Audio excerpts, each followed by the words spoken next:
Diesel text-to-speech voice. Holy shit. I do the whole podcast in his voice. Hello and welcome to The Good, the Bad and the Worst, a podcast where we watch movie trilogies and decide which movie went and did the worst crime of all, got civilized. I'm your host, Griner, and joining me tonight... Yeah, I'm Luke. Leave God this. He wants no part of what happens next. Oh shit. And I'm Conan. I'm gonna go balls deep into doll, but only because you asked for it. Of course, if you couldn't tell by our amazing impressions, we're doing the Pitch Black, the Riddick Trilogy. This podcast has been a little cursed. This is our third attempt at starting it, but hopefully we'll get through it this time. Luke, are you a fan of Vin Diesel? You like him generally, or? I love Vin Diesel. Always been a huge fan. No, I've always had an issue with Vin Diesel. Just personally, he wronged me many times when I was younger, but I've just never had the appeal of his movies. I liked Groot in Guardians of the Galaxy. I, for the longest time, avoided any of the Fast and Furious movies. Didn't watch The Pacifier. And I got into the Fast and Furious movies once The Rock joined, and it got a bit ridiculous. I still haven't watched the first ones. Oh, really? But I just... Obviously, there was all the articles that came out ages ago of The Rock and Vin Diesel's feud, and it's like... oh, one can't lose a fight to another. And I just always have this thing of like, he thinks he's so cool and badass in everything he does. But you don't feel that way about The Rock, who also has those kind of clauses in his contract? But The Rock is entitled to it. He's a world heavyweight champion, you know? He's a WWE Hall of Famer. Of course. No, but like, I can't help but watch stuff sometimes with Vin Diesel and I'm just like, oh, he's just... And look, maybe I would be like this if I became an actor with the sway that he does, where I'm just like, I'm going to look badass in every scene. I'm going to just be the cool guy that always comes out on top. And I don't know. He apparently he's a bit of a dork. He plays D&D. So maybe he's a dork that's just gotten, famous and just wants to look cool and be cool. He has a really deep voice, which obviously nobody can replicate. None of us here can seem to do it. I've tried many times. But yeah, it's just, I'd never watched any of these movies before. So I haven't really watched much with him. The Fast and Furious movies, Guardians of the Galaxy, which really isn't him. And then that was really it. So this has been my first real trilogy, just a full Vin Diesel to the face. Can't say I was impressed, but I'll leave it at that. I suppose we'll get to that. Conan, I know he voiced the Iron Giant, which is when I think of that movie, I think of you.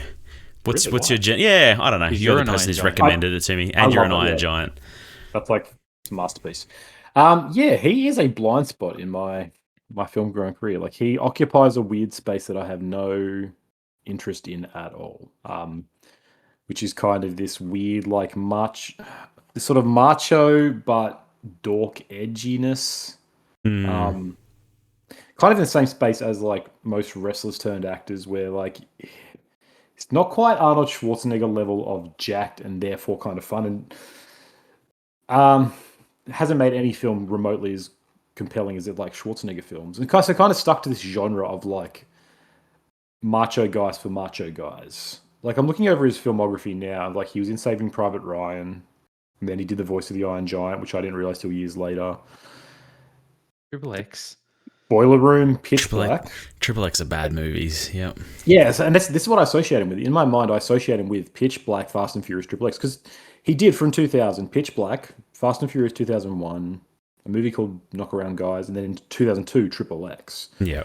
And I feel like, Pitch Black, Fast and Furious, Triple X, that's synonymous with him. And none of those are like my jam.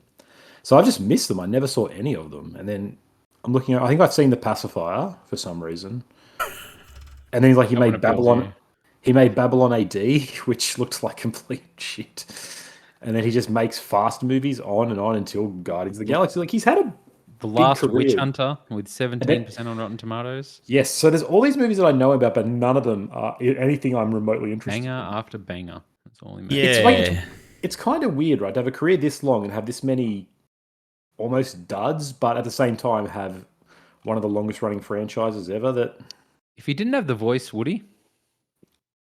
I think he's more than the voice. The voice, I think, certainly adds something to him. He's got a look to him. I don't think you can deny that he's not pretty jacked, and He's got an. he looks all right in a tank top, I suppose. But he's not like a super. He's not like a supermodel. Like, he's not a superstar handsome guy either. Like, he's He has got a really awkward charisma. Like, and it feels like it's kind of what these movies and what he occupies. Like, because like you said, Luke, he is a huge nerd. Like, he plays D&D. The last Witch Hunter movie was based off a D&D character he had that he just loved, and so he self-funded it and made, like, he's an enormous dork. Arc. That's what. Yeah, he's involved in Arc. The game. He was like in a trailer when they. He was like the main reveal of it, where he was playing like a native tribesman. Oh, right. Bald Vin Diesel, yeah. So he occupies that weird space between like jocks and nerds, where it's what sort of the nerds who take care of themselves aspire to be, and it's what the jocks who, if they weren't so ashamed of themselves or their parents weren't so ashamed of them, would be. It's like that Venn diagram of guys who look a certain way, sound a certain way, and want to be action heroes, but at the same time want to be D&D character action heroes. Like, he is the patron saint of that. And I mean, and that's it's weird. It is. You got to admit though, like, stage name goes a long way. Like Vin Diesel. Like, people just know. No. His name is Mark Vincent, and Wrong. I guarantee the Diesel family are a proud family. If he went by Mark Vincent, he wouldn't be who he is today. But people hear Vin Diesel and they're like, "Wow, he must." The guy drinks diesel. He's a car. He is a car. Vin Diesel, and he's in Fast and Furious. He was born for the role, obviously. He's certainly not the first person ever to use a stage name, though. No, but it goes a long way, obviously. Yeah. Oh, look, Dwayne's not called The Rock, all right? That's not his middle name. No, that's right. Dwayne's probably not even his first name. I'm kind of the same. Like, there's lots of things I don't really like about him, but I can't help but admire, like, he kind of does have these things that he likes and he just goes for it. Like you said, he's funding his own movies for his D&D characters. It feels like the character of Riddick is something that he wants to own and wants to be forever. Like, he's doing all these animated series and involved in all these comics. The Escape from Butcher Bay video game, like on Xbox, is considered a bit of a classic. Yeah. And he voices all of that and was pretty involved in it, apparently. So, like, and I had seen these movies before and actually really liked them, or liked them. And so I want to like him, but I don't know. There's something about him. And you're right, Luke, those contracts that came out, both him and The Rock seem like douchebags who probably shouldn't be in the same room together at any point in time. I don't know how the egos fit, but yeah, he's in a lot of movies I don't care about. Yes. Yeah. But nothing else to add. But obviously you did care about these movies. I did, yes. But these movies weren't like, oh, now I've got to go see Fast and the Furious. Holy shit, Vin Diesel's in it. Like, didn't care. I remember watching Triple X and thinking it was a really bad movie. Like, despite liking Pitch Black a lot, it still didn't make me care about Vin Diesel that much, even though I think he's good in that movie. Yeah. Okay. Yeah. Do you reckon people? Do people see these movies based on, like?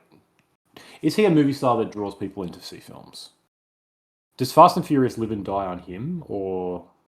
That's it. It's interesting. Because I think these are the movies about him, right? Like, Fast and the Furious is an ensemble cast, in my opinion. Yes.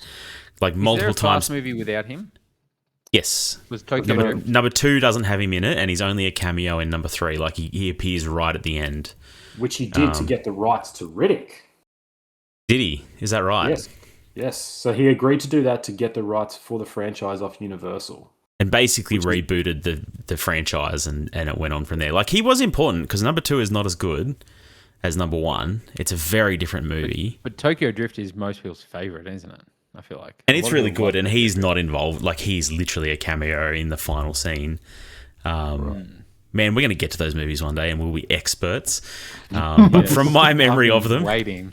Yeah. Like, he's an important part of the first movie, and I think the second movie suffers without his presence. But I think my understanding is the Fast and Furious movies have had other characters come and go, and it's always a problem. Like, those movies are an ensemble cast, and that's an important part of it. And I think that's why is Paul Walker, like he was missed as well, because he's part of that ensemble, despite him being the star of the second one and not being again a bit of a dud. Yeah, I'm just trying to look up what like Triple X made, because it has a bunch of sequels. But well, that's the thing. Like, if you look at Vin Diesel's upcoming movies, it's literally another Riddick movie, which I didn't even know was coming out, and I may have delayed this one if I had realized that. Fast Forever and Triple X4, and like Ark. Like this dude's been playing these three characters. Yes. Our fourth one coming. Given somebody an idea for it. You have given somebody an idea. No, I don't like those movies, but we will probably have to get to them at some point. So yeah, Triple X made 277 to a 70 budget, so it did make money. So I guess for a while he was I think he was a bit of a draw, like at the start around the early Fast and the Furious movies. I really do think he was early 2000s. Yeah. Yeah, just not for me. He's just not my kind of movie star. But yeah, watching this especially, I am like, I can see why there is an appeal to him. Like, he's got an undeniable charisma. All right. You right. Yeah. Let's get into some stats. Pitch Black came out in the year 2000. Had a budget of $23 million and made $53 million at the box office. The Chronicles of Riddick came out in 2004, made $115 million off a $105 million budget.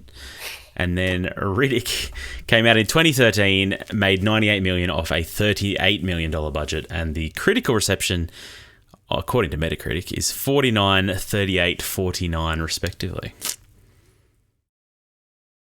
In my mind, Chronicles of Riddick was like a landmark film. For some Really? reason, I feel like everybody I know saw it. Everybody I know liked it and talked about it and watched it and played Butcher Bay. And like, yeah, in my understanding of history, the shadow of Riddick looms large. And Yeah, it's right. like they're cultural touchstones. But apparently they're not. It's just maybe in our small country town and in my community. I think there's a group of boys in your year that were really into it, and that's what established your opinion on it. That's what I'm realizing now. Yes. This is the thing. And I might just be misremembering, but like when I was growing up, I have a friend who really liked Riddick, but I knew Riddick as the video game. I was like, oh, I have a friend who loves that Riddick video game, not knowing that there were movies attached to right. it. I just remember someone being a huge fan. And so, yeah, I remember even coming into this trilogy being like, oh, this is with that whole video game. So I think it's like an escaping from prison sort of movie. Yeah. Yeah. We'll get into it. Pitch Black's a bit of a special movie for me. But Chronicles of Riddick, to me, is like just a huge misstep. Massive mistake. But we'll... Yes, we'll talk about that. We'll talk about it. Pitch Black. A transport ship crashes and leaves its crew stranded on a desert planet inhabited by bloodthirsty creatures that come out during an eclipse. This script, this story was written as an Alien movie. They wanted to make the writer wanted to make an Alien movie, and they wrote this movie. And I think that what appealed to you? That encapsulates 100% why I liked this movie so much when I first saw it. Like, I think it would be a cool Alien movie. I think it is a cool alien horror space film. I think Vin Diesel has a presence. I think he's good in this movie. But to me, this was like the movie that nobody else had seen. I was special because I knew about this movie that other people hadn't watched, and I would recommend it to people. And I don't know if anyone ever liked it as much as I did, but over time, I think it's got a bit of a cult hit status. I don't know, how much do you guys put into like knowing, if you know a movie has a small budget and you're impressed by it, does that colour your impression of the movie? Because I think it definitely did at the time, because I knew it was a lower budget movie. But part of me is like, I'm just a consumer of the end product. It shouldn't matter what went into making it. But I don't know. I feel like our perception's probably also altered by the fact that we play video games and like to support indie games and indie developers, so we know that sort of story of helping indie people succeed and spreading that word of mouth or whatever. I know I'm sort of like that. If I like come across like a little hidden gem of a movie or a game like that, I like to try and... Last year, I spoke about F1 a lot. I try to get the word out about F1. A real indie gem F1, by Apple. because it was struggling at the box office. No, but like, yeah, absolutely. I feel like it's probably less of a thing these days because I feel like I don't know. People got into indie movies almost to the point where everything's an Yeah. indie movie now. Like indie became popular where big like A24 sort of people look at A24 as making indie movies, but they're one of the biggest movie makers in the world. But I don't know. Conan, what's your opinion on it? I just feel like most people now know every movie that's coming out that's worth seeing, unless you're watching some super obscure thing. But if something's getting critically received, I feel like it gets out and everybody starts watching the movie. Yeah, like the viewing habits have changed. Like ever since the '90s and Sundance and the whole Soderbergh move, like Sex Lies and Videotape kicked that off. Then Harvey Weinstein really did that. Like he's the grandfather of indie films getting popular appeal. Because things like Pulp Fiction were an indie film, and you think about that now, it's like how could that be an indie film? But Yeah. I think like I've talked about it before. Definitely like something's creation definitely affects the end product. Like if you have a movie that costs $500 million and it has every single big talent attached in the world, it has to be good because it's followed all the logical steps to be good.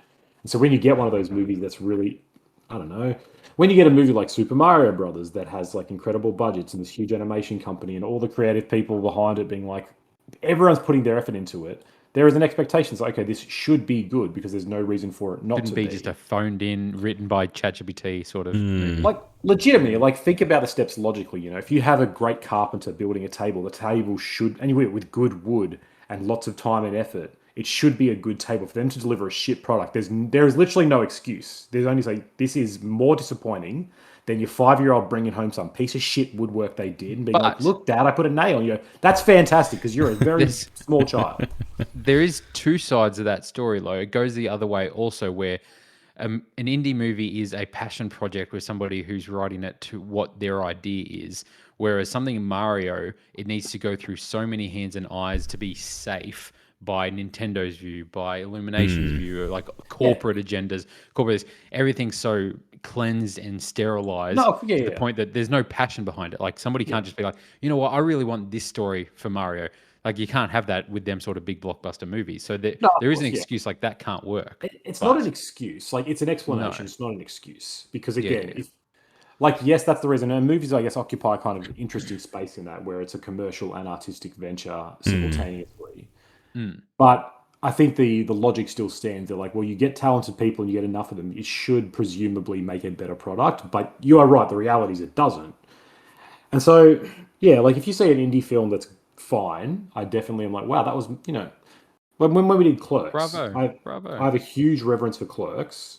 And like I'll often think it's better than it truly is as a movie if you look at it in a vacuum because of all the story and the mythos behind it. And like, why is it shot in black and white? Oh, for this reason. That's cool. I now like that choice versus it was just shot here. If someone just shoots in black and white for absolutely no reason besides being cool, that's kind of pretentious. Yeah. And it needs an actual purpose. But when it's like Kevin Smith did it because he couldn't afford color film stock, that then becomes a lot more interesting and admirable, actually enhances the end result of that. So in this case, I had the exact same experience with Pitch Black. Like I've never seen it before. I assumed that this was probably as big as The Matrix, if not bigger. I talked to everybody saying, yes, Vin Diesel is more successful than Keanu Reeves because of Pitch Black. And everyone agreed with me. Everyone said yes. It's like, there's Tom Cruise, Brad Pitt, Vin Diesel sort of thing. Vin Diesel, yeah. But when finally watching this movie, I definitely got some problems. But I was kind of the whole time, I was a little bit like, wow, this is pretty crazy what they did. But like small budget, seems like a passionate thing, great idea. Would Conan have loved this back in 2004? Oh, I would have dug this shit. Yeah, I'm amazed I didn't make you watch this movie somewhere along the way. But part of me might have been, being the little shit that I was, I might have been like, no, it's too actiony. I like come and watch Before Sunrise like a real man. But I probably would have ashamedly also enjoyed it, like, and not wanted to admit it. Yeah, I think I don't know. it's kind of a dumb question to be like, oh, does the making of art affect the art? Because we see that across all forms of art, right? Like, a painting is more valued because of the story behind it and where it came from and who painted it and where it was painted and their circumstances. And like antiques and all this, like collectibles, they're all worth more because of the person who owned them before them or the person who created them. Like all of that comes together to create the end piece of art. And that's true with movies too. And, there will be people who consume Pitch Black who don't know the story of it and may find it really kind of dodgy and cheap. But I think it's pretty obvious from it that it's, it's a lower budget movie. And I don't know. I remember just being so impressed by all the, there's a lot of creative use of lighting and overexposure. Yeah. And like, even like, his contact lenses, like they're probably not that, they're probably pretty cheap, but they just have a really cool effect. Like gives him this really eerie look. And how did you watch this? Like, I'm or DVD. No, DVD. It was 100% like a two. I got 7 movies for $7 on a Tuesday afternoon or something at the video shop, and watched them over the week. I literally can tell you the story of how I heard about this movie. It was I read a review for Halo in an Xbox magazine, and they talked about the movie Pitch Black for some reason. They mentioned it, and they said it was a cool romp in space with aliens. And I remember thinking I should watch that. Got it as a weekly and rented it multiple times, I'm sure, and watched the shit out of this movie when I was younger. Like, yeah, it really appealed to, I was right in the age of like Aliens was my favorite movie ever, and this movie is just right in that, in that genre. Like I feel like I'm getting into alien movies more now that I'm hitting my 30s, so I'm sure it was the same back then when you were, and this came out. No, but I can see this being an alien movie, and obviously I feel like as the movie's gone, you see aliens, where I'm like, oh, that looks like a xenomorph, like straight up. I'm like, that looks almost exactly like a xenomorph.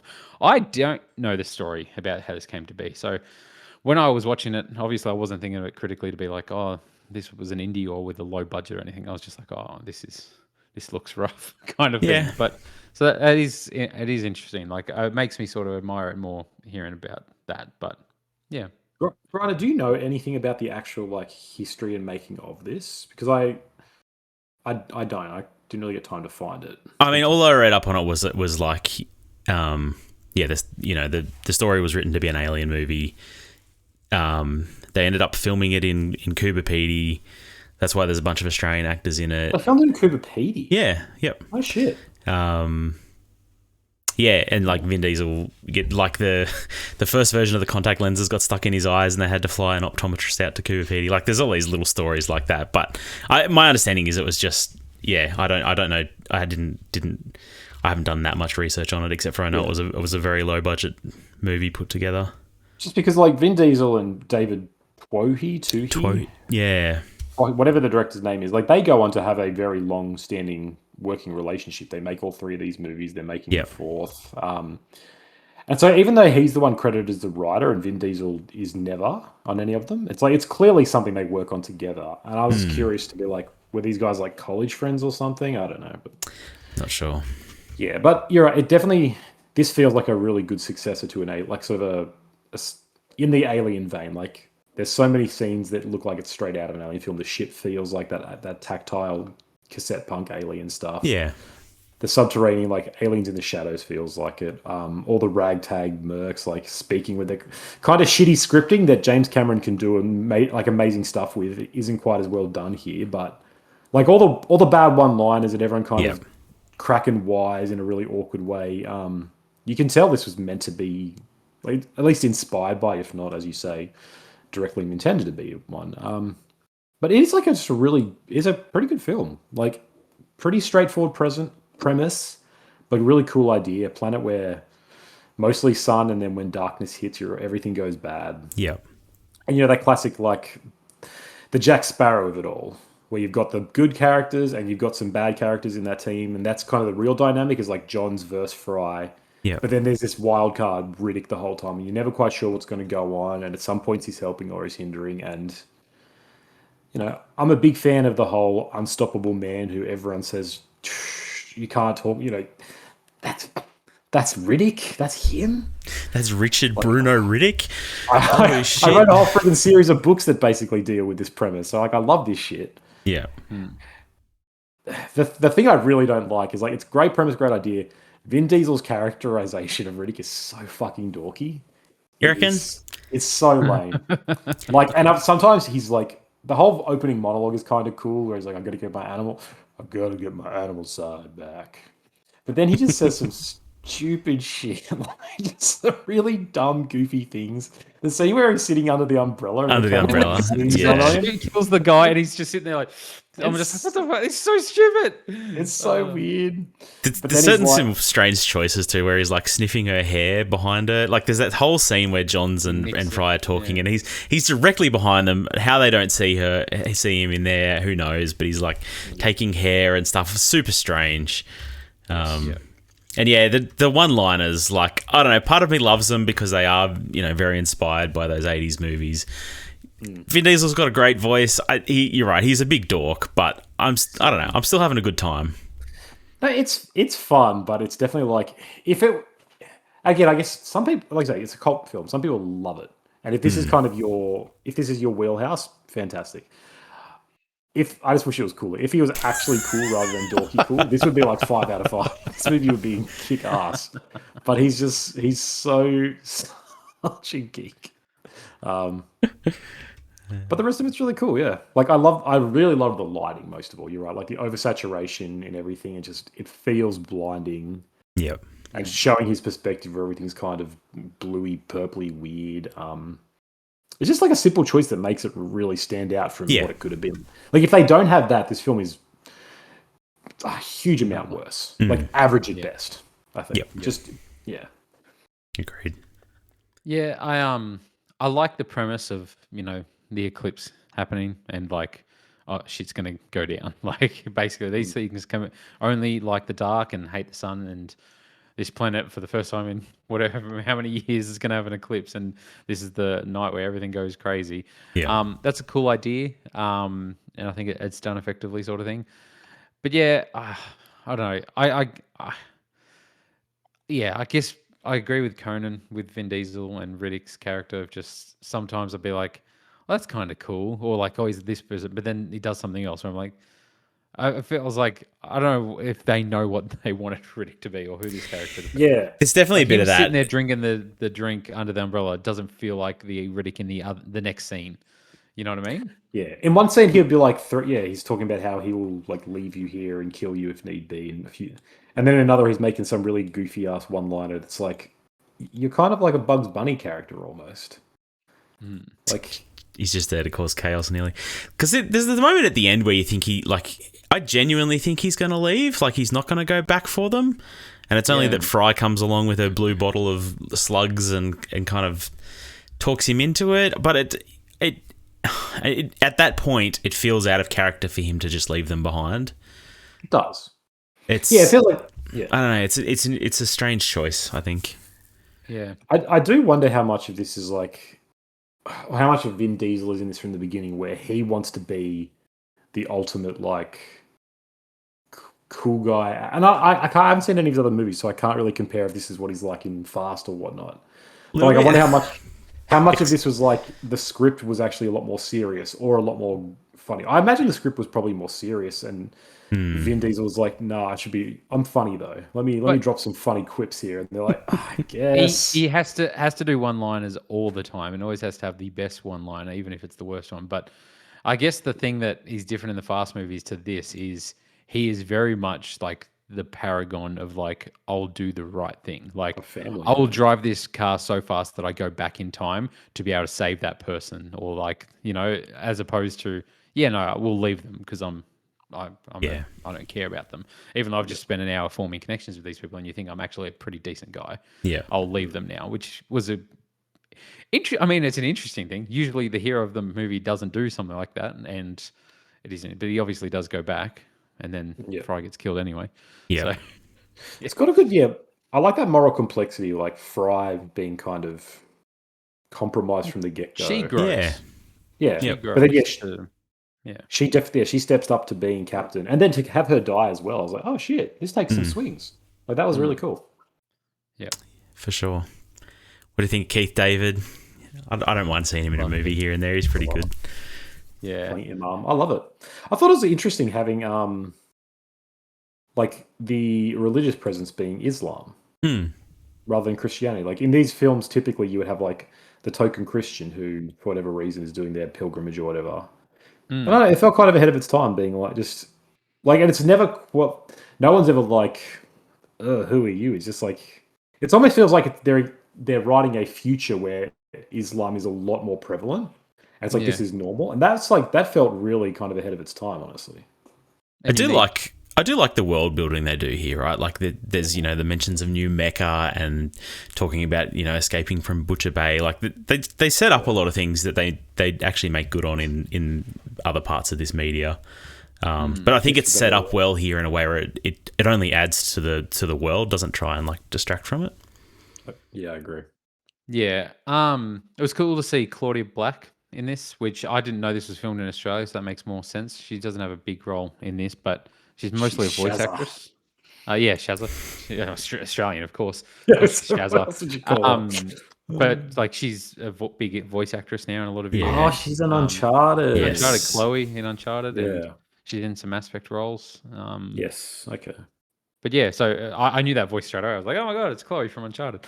But yeah, she's an Aussie, so that makes sense. That makes sense. A young Cole Hauser, who I did not recognize. I don't know, have you guys seen Yellowstone? Probably not. No. Biggest show in the world for a while. It's too country for me.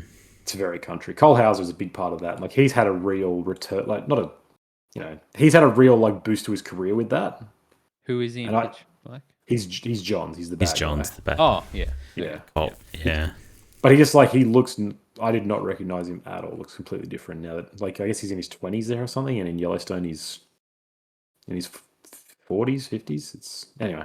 Yellowstone for me is what Pitch Black was for you, where it's like everybody else likes Yellowstone. I'm not gonna. But the reality is, everybody in the world does seem to like Yellowstone. I know. Whereas nobody apparently had seen Pitch Black. I was just really confused. You just hung around the wrong people. Yeah, it's like around my weird group.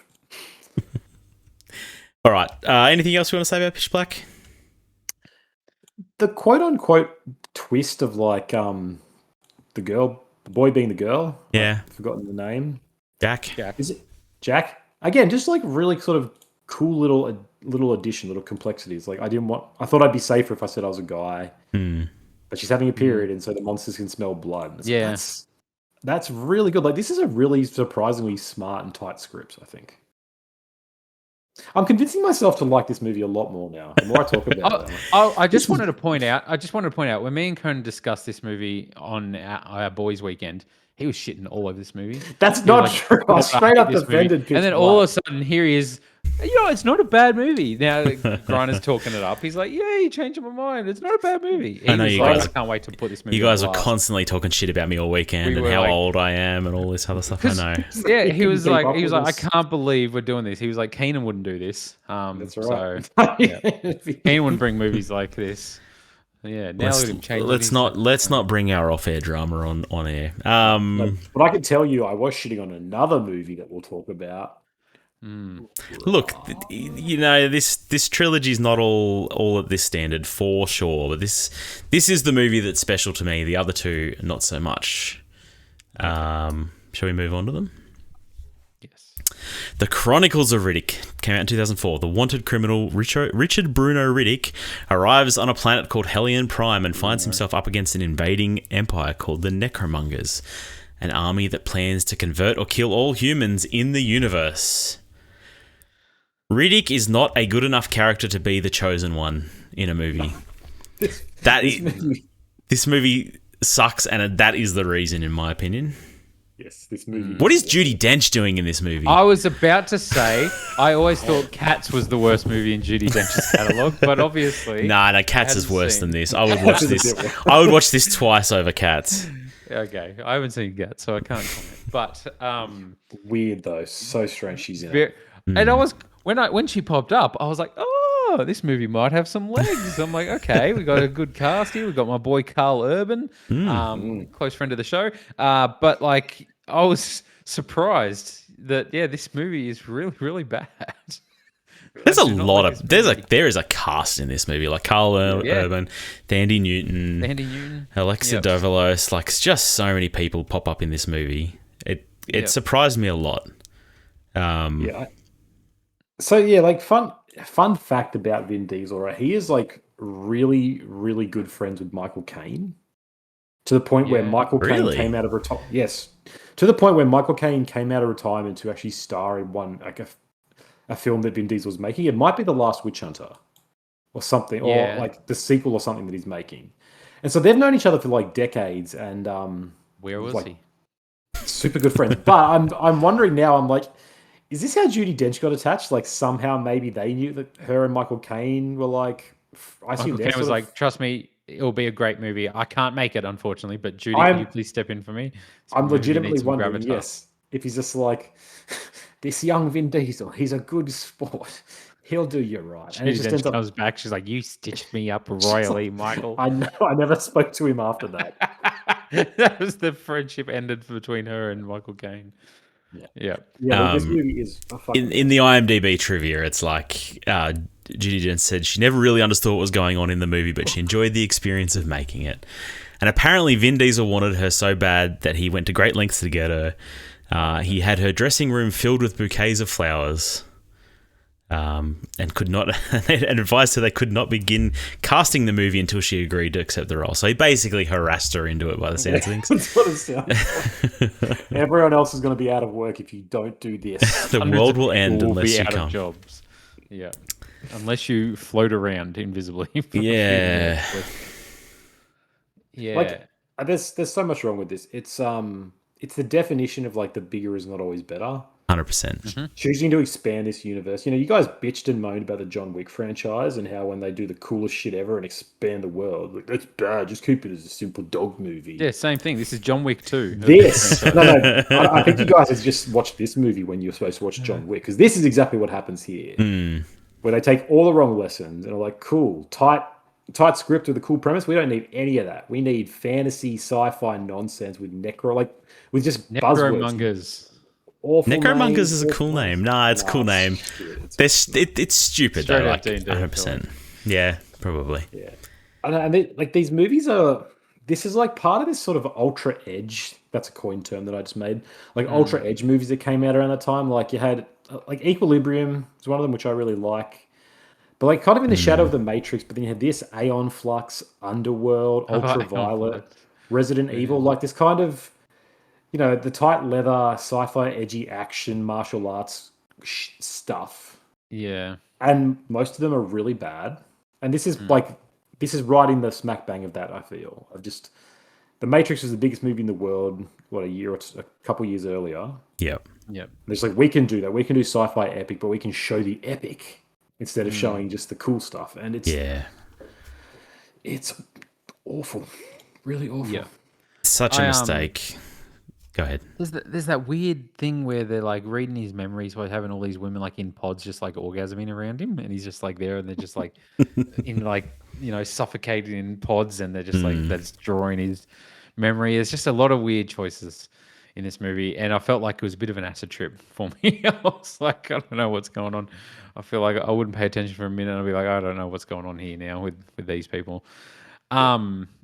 Yeah, like, I don't know. Everything that's cool about the first one is gone. And obviously, you add a budget, you do all this. It's not that cool little indie that you want to support now. It's like you shouldn't be a failure, right? Like, you now got the means to make the movie you wanted to make. Yeah.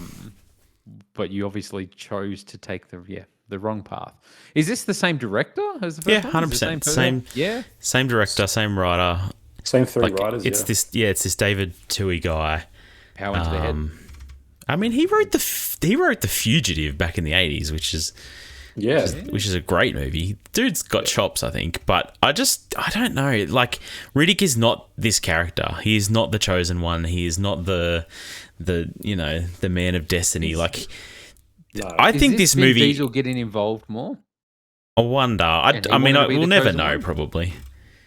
Maybe this is what I worry about, right? Like, it's sway now. I wonder if he's got that kind of ego, maybe. Sort of. I really wonder, if his ego was always there. How involved was he with the first one? How involved was Vin Diesel in the first one? Outside of, I haven't done enough research to tell you the answer to that. I briefly Googled like oral history or written history to try to see if there was an interesting deep dive, and I couldn't. Like, from my brief thing, there was never any interesting like Medium or Vulture article of like the crazy story behind Pitch Black. It just seems like it was a film that kind of got written and picked up and made versus two guys who were like writing it in their like dorm rooms. And Vin Diesel wasn't like a movie star when it came out either. Like that was really his first big role where it wasn't a voice acted role or whatever, right? I think this movie's so easy to fix though. Like to me, the middle act where it's the prison break. Yep. Like that's a small enough story. Stretch it out to an hour and a half. I actually think that's a good Riddick movie in my opinion. Movie saving Jack. Go Go break Jack out of prison. Yeah, I came into this thinking what's happening. Yeah. I think in my mind I'd conflated this and Escape from Butcher Bay, and I was like, Chronicles of Riddick is an escape film from prison, like a prison planet or some shit. Because the game is called Chronicles of Riddick, so yes, it's like easy to find that correlation. I think and so in my mind I was like, oh yeah, this will be cool, another cool small story. And you're right, it's in the movie. They fill it up with so much crap on either end. Yeah. I don't know what else to say about this movie. Do you guys like any of the stuff with Carl Urban and Thandie Newton? Not really. I mean, Carl Urban always looks good in armor, right? Like, get him in a set of medieval style armor, give him a sharp haircut. He's gonna look good. He's gonna sound good, but it doesn't work. It just doesn't work. None of this works. Like they're all trying. Like him and Thandie Newton both are like trying to go. They're going for like this sort of Shakespearean epicness of like this grand tale of betrayal with the chosen prince returning and this evil civilization and someone's trying to kill someone, betray someone else. Like this is all sort of tried and tested stuff. But like you say, it's just no characters are built for this.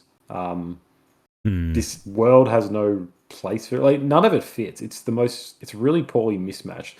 It feels like they didn't know what to do. But Pitch Black was such a success that they got a sequel. They're like, great, what should we do now? And like, oh well, we built this lore, I guess we can expand on that. Or it feels like this is a script for a different movie, and it's like, oh, maybe we could write Riddick as the chosen one or something. Like I don't know. Quite possibly. Yeah. It's bizarre. I might be misremembering. There's two things. So do we ever find out who the woman in the dream is that's like giving him this vision that comes up to him? I'll be honest, I've forgotten what you're talking about. Yeah, I don't know what dream you're talking about. You sure this wasn't a dream you had? No, I swear no. And there's no real aliens in this one, right? No, not really. It's just the faceless necromongers. The necromongers.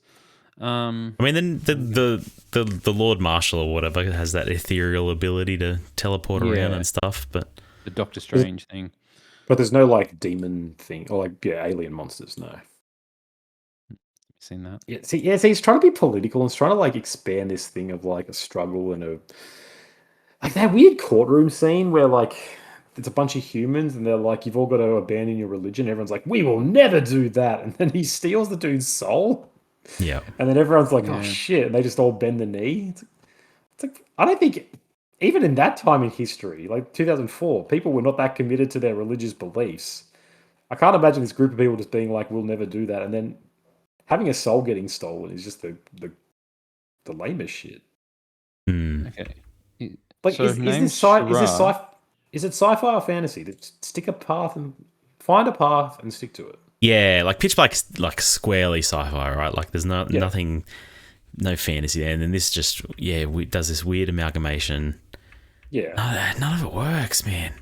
Absolutely none of it. Yeah. Ugh. Okay, so never mind. I watched the director's cut.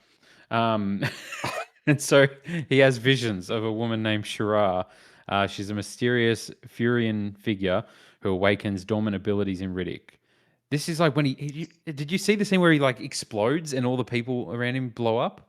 He like has like a power. He shoots out a big force field around him. No. It's not in the version of the movie I watched.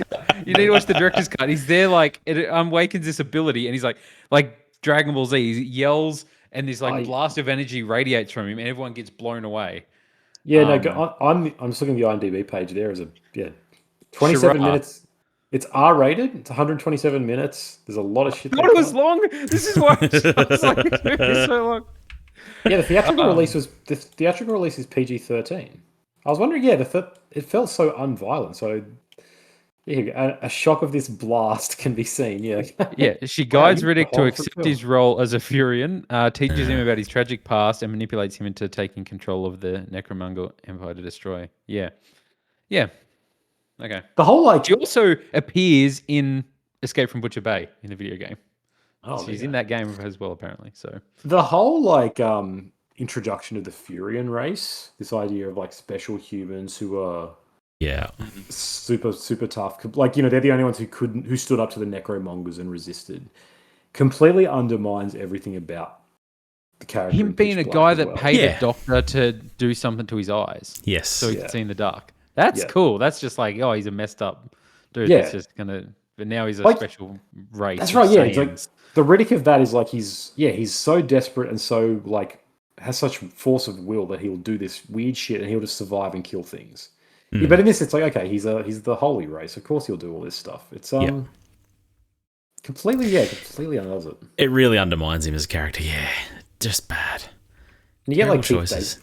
Keith David for 10 minutes, who then just like I don't know. I guess he turned up for one day of shooting and then dies, and then Yeah. They kill off both. Like, he dies, doesn't he? And Jack dies as well. Like, I don't know. They kill off both the characters that came over from the previous one. yeah, the Jack thing is weird. Like Because she gets turned, but then she turns back. Is he rescuing her because he thinks she betrayed him, or he feels like he has to save her? I think he feels like he has to save her, but Yeah. Yeah, no, I did not like this movie at all. no. Especially after the 4.5 out of 5 masterpiece that was Pitch Black. Into this, disappointing. Man, Your Honor has converted you completely. Potentially better than Sinners. Like you could, by the end of this podcast, might be at 5 stars. Yeah. Yeah, Bigger is definitely not better in every circumstance, and that 100% applies here. So then we move on to Riddick. Came out in 2013. Left for dead on a sun-scorched planet, Riddick finds himself up against an alien race of predators. Activating an emergency beacon alerts 2 ships, one carrying a new breed of mercenary, the other captained by a man from Riddick's past. This movie definitely feels like an attempt to go back to basics, right? Like, Yes. it basically undoes most of what we get from Chronicles. And pairs it back to a more basic movie. This movie was also personally funded by Vin Diesel. Yeah. He remortgaged his house to pay for it as well because he wanted to. No, legit. Apparently. Yeah, I read that. Yeah. Yeah. That's what I was saying. Like he got the rights because he clearly loves this stuff. And like he's the producer. He made it. That's why like it still has the Universal branding in the beginning, but then it's this other random company that I've never ever heard of before. And that's he's one. that's his. Yeah. Name. Yeah. It's like Dead Man Films or some shit. Yeah. And yeah, this has the feel of the original Pitch Black again. Like this feels like a passion project. Yeah. Like he funded it. Him again. He's not credited as writer. It's the same 3 dudes, but you can tell that he was like very instrumental in its construction. And very much back to basics. Like, let's deal with the previous stuff in like a little flashback thing about how we got to this point, and then Yeah. Yeah, but in single location, simple stakes, like aliens, more of like a tense thriller. It's lacking the mystery of the first movie, which I think added a lot to Pitch Black. Like the whole they don't know what's going to happen or what has happened so far. In this one, it's just you kind of know where it's going straight away. So there's going to be the alien, the scorpion things that he's fighting. There's probably going to be some Pitch Black shit going on, and when it happens, when it rains, instead of going dark, I was hoping the Scorpion King would come out, but unfortunately, that would have been the big reveal. Like when it rains, Scorpion King. It's the exact same shot from the Mummy. It's the one like the CGI from identical shot and everything. He comes out just walking through the room with the bad CGI. It's good. Yeah, he belongs in the second one. I'll tell you. But I enjoyed this movie a lot more than the second one. Possibly enjoyed this more than the first one. I think without going into the whole, obviously not knowing the first one was an indie and having that vision of it as a movie in general, watching it for the first time in 2026, I felt more captivated by the third one and just more along for the ride of like, I'm entertained watching this as it goes. an easier watch. I found it an easier watch. Yeah. Super simple, obviously, story to follow. Just Batista. It's got my boy No, Batista in it. early Batista. Yeah. As soon as the credits popped up, I was like, "Oh yes!" I was like, "Batista's in this." So I was like, "I'm here for this one." No Judi Dench, which obviously impacts it largely. Yeah, brings it down. But yeah, no, I don't know. I enjoyed this. I enjoyed the dynamic. It's got Katie Sackhoff in it. Yeah. Who Vin Diesel threatens to rape, and he eventually converts her from lesbianism. I was wondering that. I was like, is this what, am I understanding this correctly? Stupid. Is he basically threatening to rape her? Like, oh, then I'll do that. But yeah, he kind of just converted her. He converted her. So it's a bit problematic. Yeah. Such is the power of the Furians. Of just and just Vin Diesel because he's so cool. So they just I don't know. There's a lot. There's some problematic stuff, like because even the whole thing of like, oh, I like the color of your toenails, matches your nipples, like kind of thing. Like it's a bit creepy. It is. A bit creepy, Vin. It is. For the hero of the movie, at least. But. Yeah. Yeah, I quite like this movie too. I really like the section where Riddick's kind of hunting them. I think that's all pretty fun. That's almost the mystery, right? Like you're getting their perspective, not his. Yep. And he's just popping up here and there. Yeah, like he's not. He's there, obviously, but yeah. I think this, like, my biggest problem with this movie is just it's a bit too long. Like, I think it tries too hard to cover up the sins of the past. Like, honestly, they could have just hand waved it away in a few sentences. We didn't need the flashbacks to it. We didn't need him going. Like, they kind of come back around on it too, like as if Varco's going to be the villain in the next movie. Yeah. That was all 100% unnecessary, in my opinion. Yeah. But it's also like not really, because it's like, I don't know, the guy kind of is like, Varco didn't betray you as well, which is weird, right? The guy he confronts at the end, he's like, Varco didn't want to betray you. I did it. But then it's like, he's both alive and dead. I don't know what's going on. Yeah, it's all a lot of weirdness. But then it ends with the whole, he says transcendence, which is what Varco said when he was implying that he was going to go to Furia, I guess, to kill them all and finish what the Necromongers were going to do. Yeah. Which I assume is what he's... Yeah. So it definitely seems like that's going to be the thing in the fourth film. Which is subtitled Furia. Yeah, we'll see, I guess. But yeah, I wish they'd just left that totally behind. I don't think they needed to even explain it really. Like, have him dropped off there for some reason, or this could be this could be anthological. I don't know what the word is, but it could be just another Riddick story, right? It doesn't need to be a continuation of what was happening. I mean, they do end. Yeah, like you're saying, it could have taken place before the second one because it is kind of a big not that we care, but. He does end up being like the king of that planet. So it's kind of like you can't just end up on a planet somewhere without a bit of an explanation. Yeah, I know. Like, that is honestly, I think, a sick way to do it. Is like, because the opening of this movie is badass. Like, his hand's out, he grabs the bird's neck, he chokes it out. And it's got the voiceover where he's, again, it's kind of like the classic Western. Like, it's cheesy, but in the same way, like Pitch Black Probably wondering how I ended up here. Like, if you'd done a voiceover, that's it. Rather than doing... This is my thing. Did you guys play Wolfenstein: The New Order? No. There's a voiceover in that you expect to be cheesy, but it is actually incredibly earnest and really effective. And it's like this guy who's actually voiceovering, like, genocide. And that sort of thing here, if Vin Diesel is like giving an actual voiceover, like a sort of a noir film or something, where it's a little bit more like, why am I here? Like something like Martin Sheen from Apocalypse Now, where he's just like sun, desert, blah, blah, and like this moody scene-setting monologue. And so it's almost like, does he remember what happened? That would be much cooler. I agree. Cut out all the shit. Cut out all the references. Cut out all the flashbacks. But still have it as a sequel. Just be like, he's ended up here. And then you, the viewer, are like, whoa, this Riddick guy just can't get a break. But he can't be killed either. This is awesome. But that was king for a bit. Didn't like it.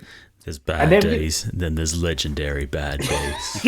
That's such a bad really bad day. Just awful. But then, that also then leans into like the mystery of the first one, where he's barely telling you. Some So it's the other great line from this, like, instead of Furia, we wind up someplace called Not Furia. Not Furia.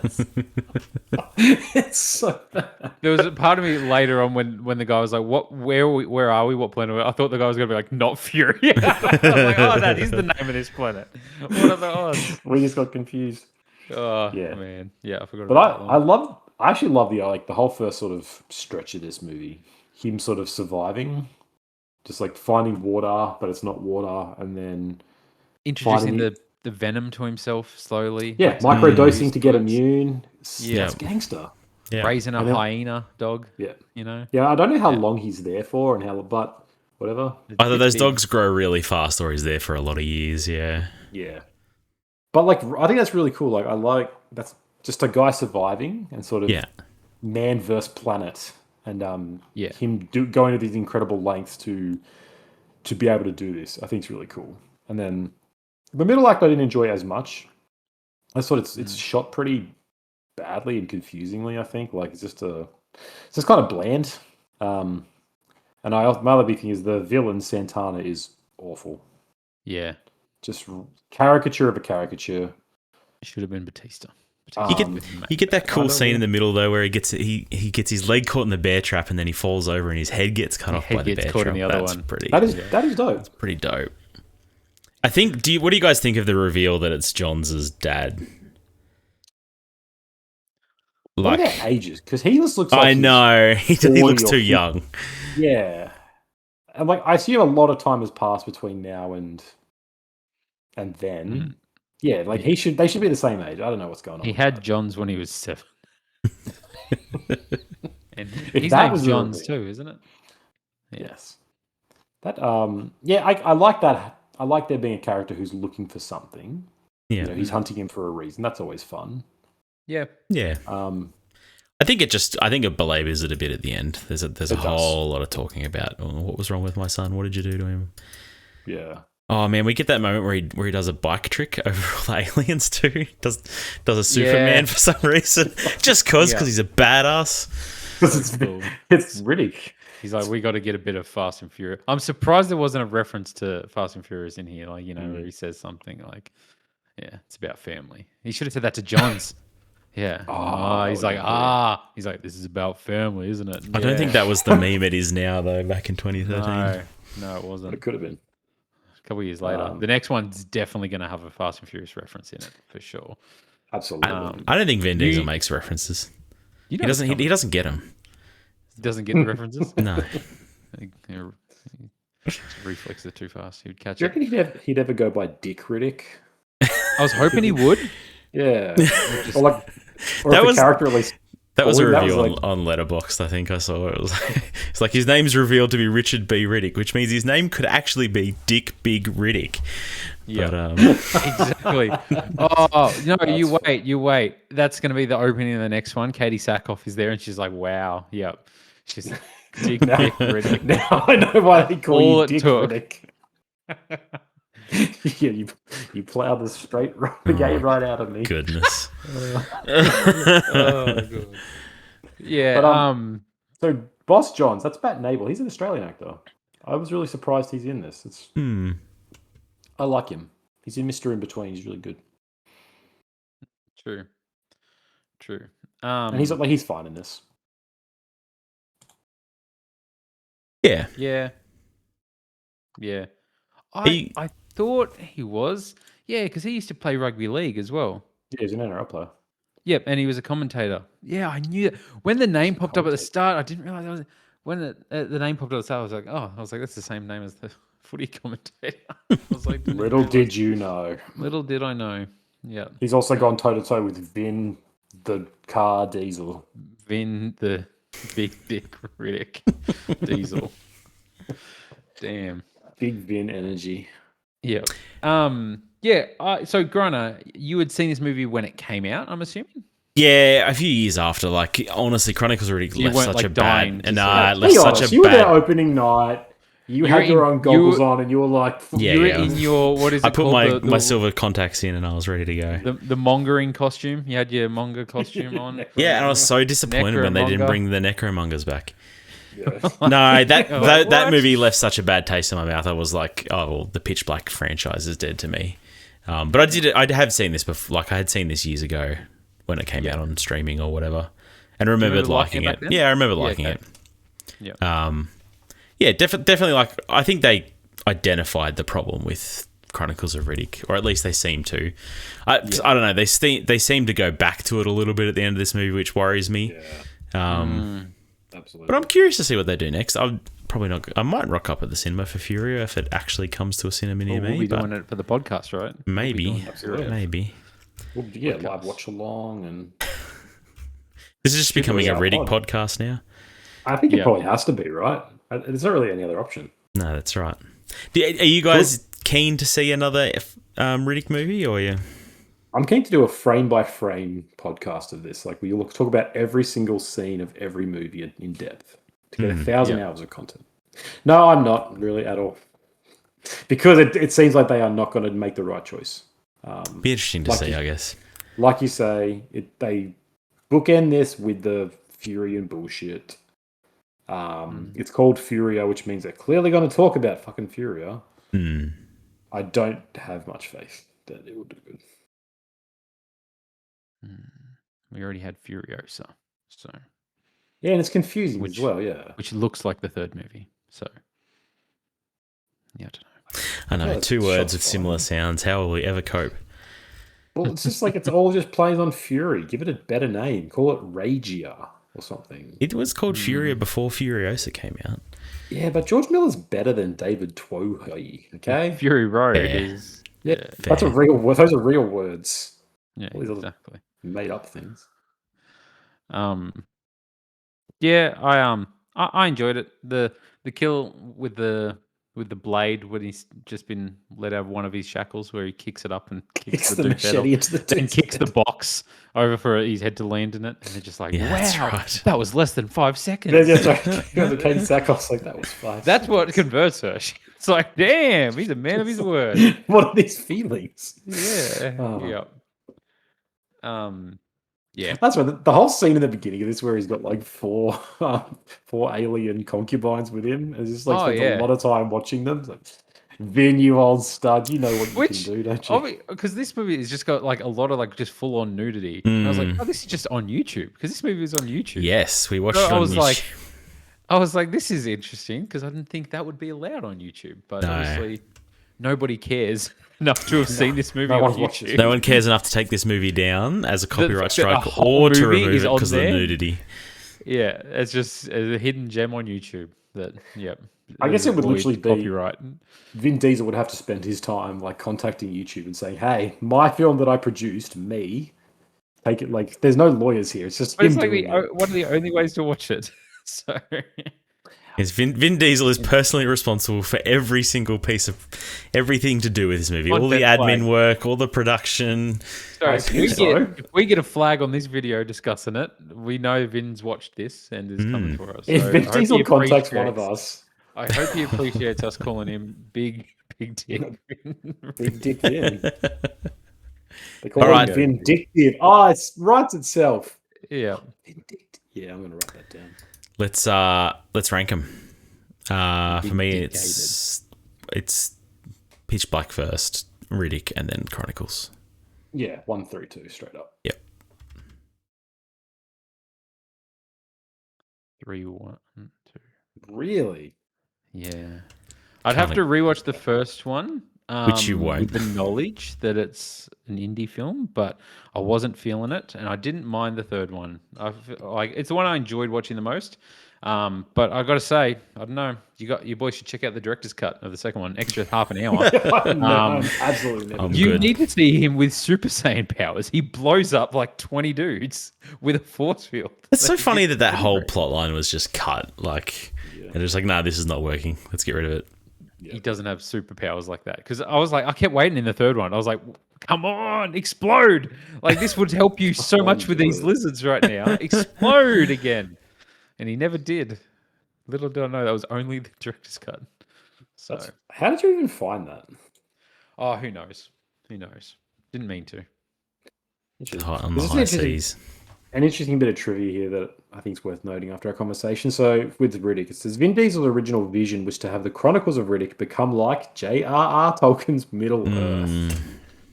Pitch Black was to serve like The Hobbit, to be a standalone film to establish the universe, and then to have a trilogy of Riddick serving like Lord of the Rings. Yeah, it's the first impression I got when I watched today. That's straight up what I thought. Like one of the greatest stories ever told. Yep. That is some egotistical shit. No offense, Big Vin. But like, I don't know. To be looking at this and like, yeah, I'm going to make my own Middle Earth is... Yep. I'm going to be uttered in the same breath as Tolkien. The big balls on this guy. Yep. Didn't quite land. So. No. But he tried, so you got to respect that. He did. You got to swing for the fences. Yes. That's right. All right. Well, that's it for Riddick. Whether we come back for Fury or not, I don't know. It'll depend on the reception to that movie, I suspect. If it's doing box office buzz, we will be there for it probably. But if it's better than the second one, I'm almost certain it won't do that. So this might be where we leave old Riddick. But next fortnight we are doing Mortal Kombat. Yes. So there's two 90s movies, and then there's the 2021 movie, and then another one coming out in a couple of weeks' time. So catch us for that. Starring our good friend Carl Urban. Carl Urban. Yes. Carl Urban's been all over this podcast, all up and down and all around it. He really should be a guest on here at some point. At this point, he's probably our most featured person. So we actually need an excuse to watch Dredd also, but I do. I haven't watched it, so yeah. You should just watch that. And we were just talking about Doom as well. Conan was saying how it's actually like an underrated gem. Never said that. That movie is so dark. Like it's just there's no lighting in that movie. Yeah, it's weird. Odd. You can't see what's happening for 2/3. Yep. Anyway, Mortal Kombat. All right. Came out ironically same year as Pitch Black, but Doom was more to Pitch Black. Right. Everyone saw that. Yeah. Mortal Kombat. All right, keen for that. Thanks for joining us for The Good, the Bad, and the Worst. This podcast is brought to you by a couple of books by Conan.